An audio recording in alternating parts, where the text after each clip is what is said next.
Welcome to the Physicians Lounge, a podcast of the Mississippi State Medical Association. The Physicians Lounge was created to provide ease of access to information and resources on current topics affecting healthcare. This episode provides an overview of maternal health in Mississippi. Joining us today are Dr. Paul Byers and Dr. Jaleen Sims. Dr. Byers is the former state epidemiologist with the Mississippi State Department of Health and currently working at the University of Mississippi Medical Center in Preventive Medicine in the School of Population Health. Dr. Sims is a specialist in obstetrics and gynecology with Jackson Hinds Comprehensive Health Center. Thank you for joining us. Welcome to the Physicians Lounge, a podcast of the Mississippi State Medical Association. My name is Dr. Paul Byers. I am the former state epidemiologist and currently at the University Medical Center in the Department of Preventive Medicine in the School of Population Health, and I am your host of the Physicians Lounge podcast. We have partnered with the Women Physician section of MSMA to drop a special podcast series to observe and celebrate the 2024 National Women's Health Week. National Women's Health Week is a program brought to us by the U.S. Department of Health and Human Services Office on Women's Health. This observance aims to highlight women's health issues and priorities, as well as encourage women of all ages to prioritize their physical, mental, and emotional well-being. For more information about National Women's Health Week, visit the MSMA website at msmaonline.com or the Office on Women's Health at womenshealth.gov/NWHW. Today, I am joined by Dr. Jaleen Sims. Tell us, Dr. Sims, a little bit about yourself. Well, I am a board-certified OBGYN at Jackson Hinds Comprehensive Health Center. I also work as the state AIM clinical lead. So AIM is the Alliance for Innovation on Maternal Health with the State Department of Health. I'm also the Associate Program Director for Wellness, Diversity, Equity, and Inclusion for the OBGYN department at UMMC. So wearing lots of hats. Yes, plenty. I'm also a wife and a mom. Understand about that. So very busy, so thank you for joining us. So we know that maternal and infant mortality are some of the most serious reproductive health complications, and that maternal mortality can often be a marker of the overall health of how a community is doing. Can you tell us a little bit about the trends that we're seeing in maternal mortality now? Well, it's very unfortunate because as our community or our world really increases and advances in technology, we are actually worsening when it comes to our mortality rates. So, for instance, from a national standpoint, in 2018, the maternal death rate was 17 per 100,000 live births. Okay. In 2021, that increased to 33 deaths per 100,000 live births. Now, I want to take it to the state of Mississippi. So in our state, our Maternal Mortality Review Committee report came out, and from 2016 to 2020, our death rate was 35.2 per 100,000 live births. So, of course, we are worse than the national average. And is that trending up in Mississippi as well? You had said nationally it's gone up. Yes. Over those years, it actually increased each year. And I know COVID had a little bit to do with the 2020 rates. Sure.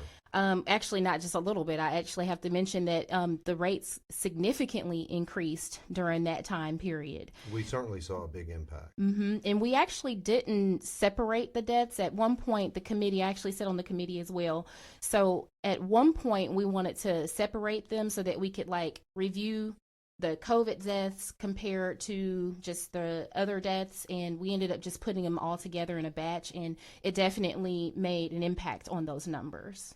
So apart from COVID, what are some of the drivers of these increases? Yeah, so hypertensive disease of pregnancy, or it can be just hypertensive diseases in general. So high blood pressure prior to becoming pregnant, or your gestational, your preeclampsia, your eclampsia, and your strokes and your seizures related to hypertensive disease of pregnancy. Sepsis, postpartum hemorrhage, DVT and PE. Those are the top drivers of maternal deaths in our state. And I actually need to make sure that I mention that Black moms are 4 times likely to die. Our rates are 4 times higher for our Black moms than our non-Hispanic white moms in all of those categories. Yeah, I was going to ask about the racial differences, and are we seeing those more of those hypertensive disorders? Are we seeing more impact from that as well? All of them. So postpartum hemorrhage, the hypertensive diseases, the cardiomyopathies. So like your peripartum cardiomyopathies, and some of them actually had a patient recently that was diagnosed with pneumonia and was later found to actually have peripartum cardiomyopathy. Gosh. Yeah. And it's because she went to an emergency room, and I'm not for sure if they knew that she had been pregnant in the last couple of weeks, actually. And when I saw her, we were already spiraling out of control at that point. So where are we missing what we need to do? Is it in that intrapartum care? Is it care during the pregnancy? Does there need to be more focus on looking postpartum?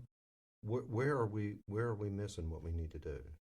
Well, the maternal deaths are all over. If you look at the report, most of the moms die up to 1 year postpartum. So we do have lots of hospital deaths right around the time of delivery, but a lot of these moms, most of them are dying after they have given birth up to 1 year postpartum.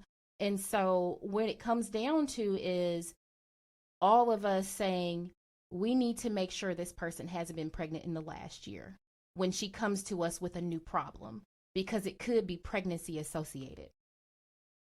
What about during the pregnancy?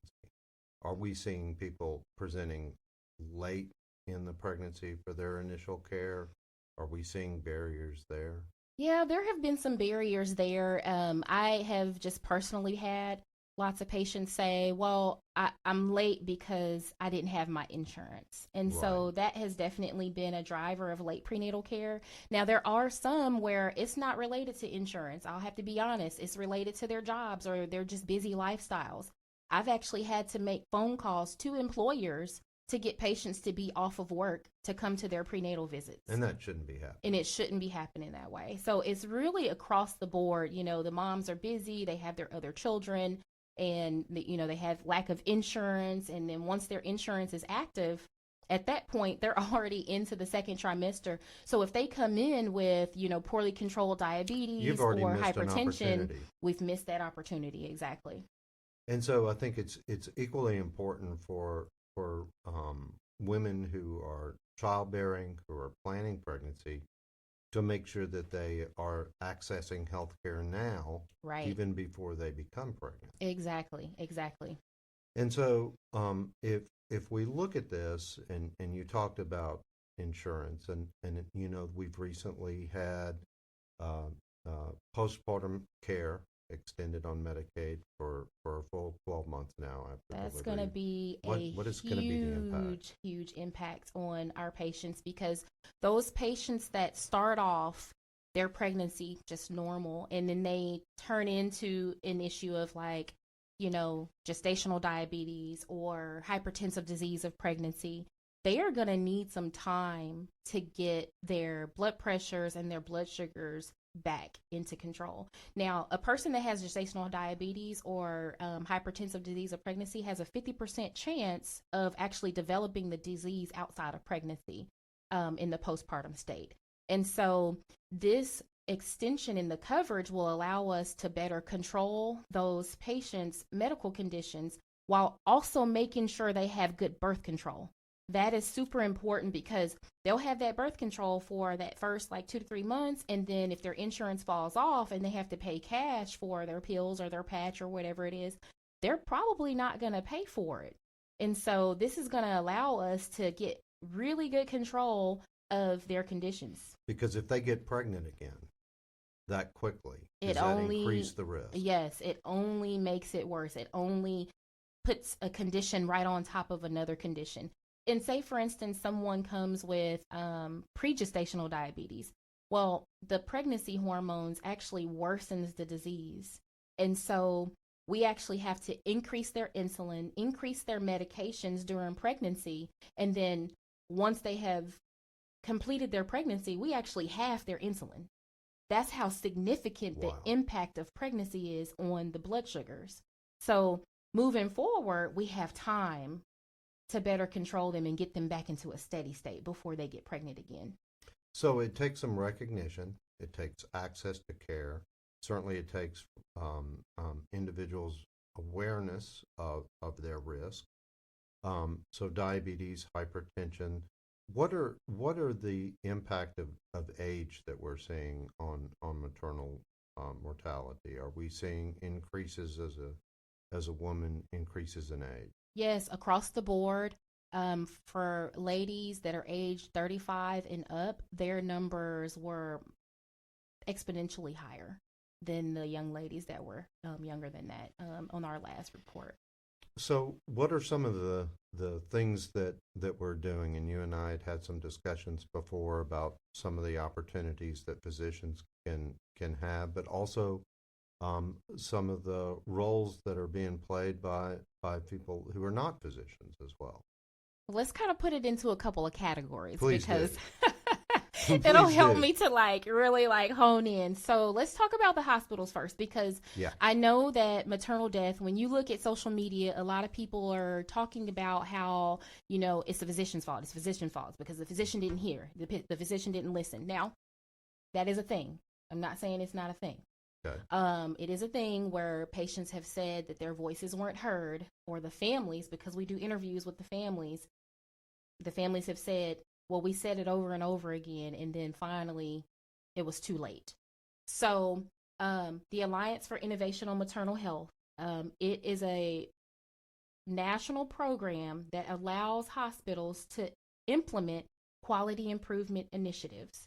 So those quality improvement initiatives vary by state.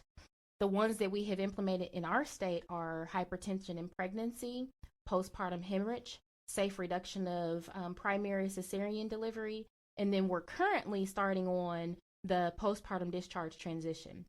So when you look at the national average for the hypertensive disease of pregnancy and postpartum hemorrhage, our numbers have actually gone down. So we're lower than the national average after implementing those bundles.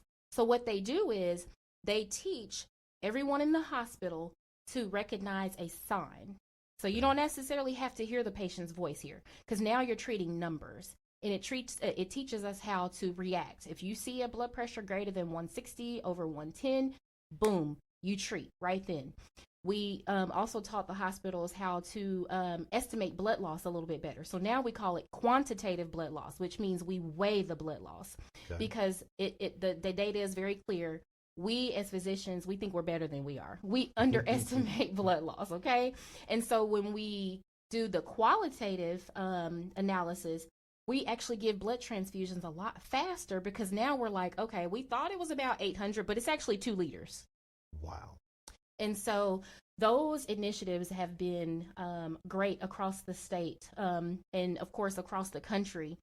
So there's been good buy-in. It sounds like that standardization has improved outcomes. Yes, almost every single state in United States has actually started with AIM bundles.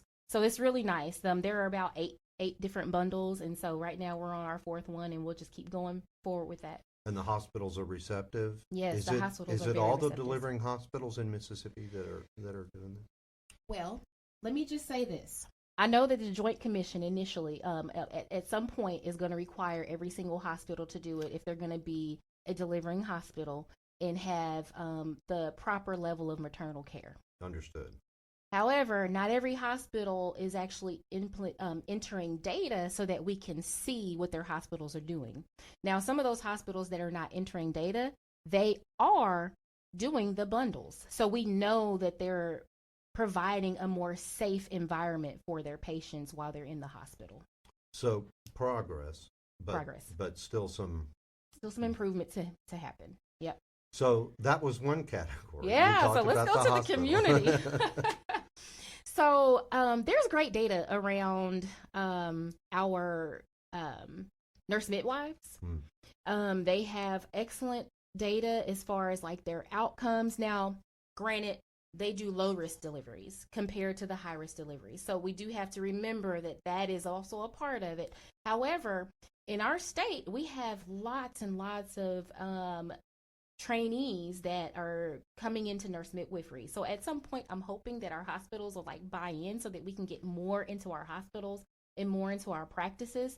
So that's like something to come. But they are doing an excellent job with like their education and with their, hands-off deliveries. Then we also have our doulas. I honestly wish that every single one of my patients could have a doula. Let me tell you. Tell us about the role of a doula. Yeah, so doulas are birth coaches. And when they do their craft the way that they are trained, it becomes a very nice benefit for patients to have, because they meet with them outside of the doctor's office and they do great education. And of course, it decreases my phone calls. I'll just be honest. But also they work with them on birth plans. I think birth plans are super important because they help us to understand what this patient desires. And when a patient comes to me with her birth plan, I say, well, let's go over it, because I want to make sure that you and I have clear expectations on what you desire and what is feasible for our hospital and the situation that you'll be in the hospital. So they're really good with that. And when there's a person that doesn't have like a good support system in the hospital, then that person that has been with them the entire time can actually be there for their delivery. And so that really gives the sense of security for patients, and that person can be a voice. When the person is unable to speak up, then that doula has been there all that time. And she or he understands what this person desires, and they can respectfully relay that message to the nursing and provider staff. Another program I wanted to mention that's happening in the community is the Healthy Moms, Healthy Babies program with the State Department of Health. It is an excellent program that provides services for high-risk pregnancies. So if this person has diabetes in pregnancy or hypertension in pregnancies, you have your community health workers and your nurses that actually go into the home throughout the state, and they can take blood pressures. They can ask them, hey, when was your last visit? They can make sure they're taking their medicines, and they can relay those messages to their providers to help them, get a word across or whatever it is they need. They also help with just some of the social things that they may need, as it relates to mental health, or even, you might need a crib for safe sleep. You may need diapers, whatever it is. You may need they to can know help what with safe that. sleep is. Exactly. So they're really good at the education piece. And then I can't just not mention this, but there is this paper with the Hear Her campaign that is developed by the CDC, where they have, in all the languages that you can imagine, the pregnancy and postpartum warning signs. And they are helpful in teaching those things to the patients too. So they don't just give them a piece of paper. Right. They educate. Exactly. And so who's eligible for Healthy Moms, Healthy Babies? So it has transitioned over time. It used to be like a teen program, and now they've taken that off of it, because we understand that, teen pregnancies, while considered slightly high risk, really, our moms that are dying are greater than 35. That far from a teenage year. So now just any mom in the state of Mississippi who is considered to have a high risk pregnancy. Oh, that's great. Yeah. So throughout our state, we have our community health workers and our, nurses that are housed in all parts of the states, and they can go to the home and help them with whatever their needs are. So what can our physicians do? I mean, do they need to lobby their hospital to adopt these protocols? What can they do to be proactive to help move the needle? One of the number one things that I hear the nurses, because the nurses are the ones that are like implementing those AIMS bundles that we talked about, is that they don't have good buy-in from their physicians. So I'm in the process of developing a physician. Yes, you said it, I didn't. You said it, I didn't. So I'm in the process of developing a physician champion program so that we can actually get at least one physician from each hospital to like just meet with me so that I can teach them about the AIMS bundles, teach them about the program and how it's beneficial to their hospitals. And then once you have that physician champion, it's easy for you to like disseminate that information across your physician staff. And so what I have heard hospitals say is that, well, y'all started a program and y'all didn't include me. Well, in my mind, it don't matter if you was included in the end. Just jump on the bandwagon. Yeah, just keep people it get moving. their feelings hurt. Then. Yes. And so, anyways, that has been probably one of the major things that I've heard as it relates to that program. So, Right. if y'all listening, get on board because it's happening. Get on board, it's happening. So, learn about these projects.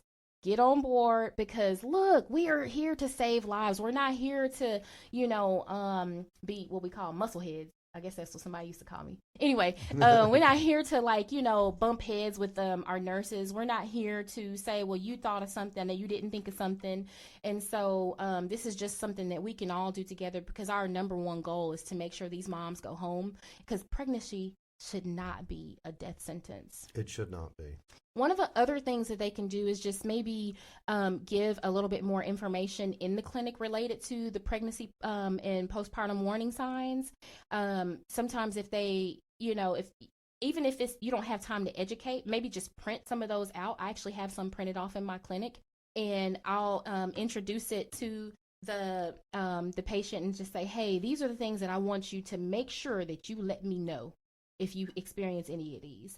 And the really nice thing about it is it has a picture and it also has words. And so anyone who, just for reading levels, it won't be too much of an issue from that standpoint. So, and this is unrelated to Healthy Moms, Healthy Babies, but Okay. we touched on this earlier. And so what do you think Medicaid expansion or the possibility of Medicaid expansion, what benefits, what outcomes do we expect that may have? Other states have actually demonstrated that their Medicaid expansion has actually shown benefits as far as, extending the time between each of the pregnancies. They've shown benefits of being able to better control medical conditions. Contraception levels were a little higher and their death rates decreased. And of course, and that's our main goal here, right? Right. And so I anticipate that once we, really put it into play, that over time, now, of course, it takes time to see the change. Like right now, our committee is reviewing 2021 deaths, and we're going to try to speed things up so we can get to closer to current. However, I anticipate us seeing some changes too and decreasing our maternal death rates as well. That's good news. And hopefully we can move in that direction. Yes, absolutely. Well, I am invigorated. I do not do maternal or prenatal care, although I did it for a long time at the health department, but no longer. But I'm invigorated, and I think we can move in the right direction. And I love the idea that we need to work as a team. Yes, absolutely. Put the ego aside. Yes. And let's get the job done. Yeah, and mention the fact that you just mentioned working as a team. I should mention the current bundle that we talked about for the AIM. It's called the Postpartum Discharge Transition Bundle. Yeah, tell us that. So what that bundle is all about is making sure that when patients leave the hospital, they have the proper follow-up. So, for instance, if the person is diagnosed with peripartum cardiomyopathy, meaning heart failure related to pregnancy, then they have cardiology follow-up. If they have an acute kidney injury in relation to their preeclampsia, then they have nephrology follow-up. And so it's very important that we make sure that they have timely follow-up as well, because of course, as you can imagine, the person that has heart failure needs to be on multiple medications. Right. Especially to prevent, pulmonary edema and fluid overload and things like that. And so this is going to be a really nice bundle to make sure that those things happen. And one of the things that I really like about the project is that each hospital is tasked with developing a committee of people that are inpatient and outpatient so that they can make sure that there is proper communication between teams. We're not separate entities. We're not, oh, you're in the hospital and now you're outside the hospital. It's easy to get siloed. Exactly. And so we want to make sure that these people are working as teams and we know who to call if there's like a point person in each of the clinics, things like that, just to make it a little easier, because as you can imagine, during the hospital stay, there's a lot going on there. Mm-hmm. There's a lot of like instructions that are given. There's a lot of just all the things that, it could be overload. Yeah. So when you have a point person that you can communicate with, you don't have to go through a bunch of transfers and long time holds, because you know exactly who to call. And so that's what it's supposed to help us streamline in. Now, as it relates to the patient when she is being discharged from the hospital, what's going to be really nice is that they're working to help to minimize all of the paperwork. Now, when you get discharged from the emergency department or the hospital, you leave with all this paperwork, and you probably read your name. That's it. If that. You have not read anything on it because it's so overwhelming, so much. And then the print is so small, and it's like a full page, and then you got your next full page. And so the goal of it is to have one page that says, your follow-up with this person will be this day. Your follow-up with this person will be this day. And the measures will be related to, did this person get a follow-up appointment within 72 hours of leaving the hospital? And all of the patients that have that, then that counts into your like numerators of all of your data that you would actually be entering into the portal system. Mm-hmm. And so it's going to be a game changer, I feel like, along with the Medicaid expansion. This is going to be a game changer for the state of Mississippi. Don't let those women fall through the cracks. Exactly. Exactly. Because that's what happens. Have a handoff. Mm-hmm. Especially when they live outside of the area. The patients that actually have to travel a distance to get home, because they're high risk, they've had to come, to this area potentially for their deliveries, because there's more specialists here. Mm-hmm. Those are the ones that probably fall, through the cracks the most, because they don't have that, follow-up coverage in their areas. Well, it sounds like we've got a lot of positives going on for us, and we have opportunities to improve things, but I think that we can continue to move in the right direction. Mm-hmm, absolutely. Right. So tell us a little bit about the role potentially of telemedicine and how that may play in. Well, I first have to mention that we have way too many maternal health deserts in our state. Yeah. No kidding. And so exactly. So as a result, some of those patients that actually fall back into those deserts, they may not have the ability to see a person right off. So as a result, telemedicine can actually be a super benefit, especially for the patients that we actually just need to find out, okay, how are you doing? You need maybe a postpartum depression screen, or you might need just a symptom check. And so those patients can go home with a blood pressure cuff. And usually for patients that have severe range blood pressure, so that the severe range would be considered greater than 160, over 110 at some point during their hospital stay, we actually want to see them 3 to 7 days in the postpartum period. So those patients that travel home to the deserts, if you send them with a blood pressure cuff, you do a telemedicine visit with them, look at their blood pressure readings, and now you know that they're back to normal range. You're not worried about them. You're not, wondering like what's happening with them, because you've actually been able to do a visit and that 3-hour trip back to Jackson doesn't become a barrier to them. Exactly. So telemedicine can definitely play an excellent role in making sure that we have good follow-up. Look, we're on the right track. We're on the right track, but it's going to take all of us to like jump on the bandwagon to make it happen. Sometimes people don't like change. Change is hard. Change is difficult, but it's a good thing. It is a good thing. It is a good thing. Thank you. You are so very welcome. Thank you for having me. Thank you for joining us. Show notes for this and MSMA's other episodes are on podbean.com or on msmaonline.com. Support our show by subscribing and leaving a review.